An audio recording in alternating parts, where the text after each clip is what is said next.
Wing Chun uslubi aslida turna va ilon uslubining birlashuvidan kelib chiqqanini bilarmidingiz? Ya'ni ushbu Wing Chunga asos solgan Nigmey ibodatxonadan qochgandan keyin, o'tgan videomizda nima uchun ibodatxonadan qochgani haqida aytib o'tgandik. Ibodatxonadan qochgandan keyin o'rmonda turna va ilonni olishuvini ko'rib qoladi. Ushbu hayvonlarning olishuvidan ilhomlangan holatda daraxtning chiqib turgan shoxlarini urish orqali ushbu jang san'at sistemasini ishlab chiqadi va hozirda ushbu daraxt derivanniy maneken, ya'ni taxta odam sifatida traditsiya bo'lib keladi Wing Chunda.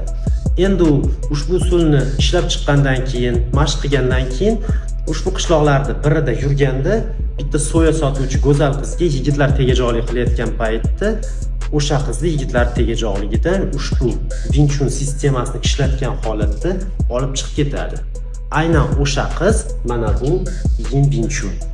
Ya'ni keyinchalik ushbu qiz Nigmeydan menga ustozlik qiling, jang san'atini o'rgating deb so'raydi va ushbu qizga jang san'atini o'rgatadi va bu qizning ismi Yin Wing Chun.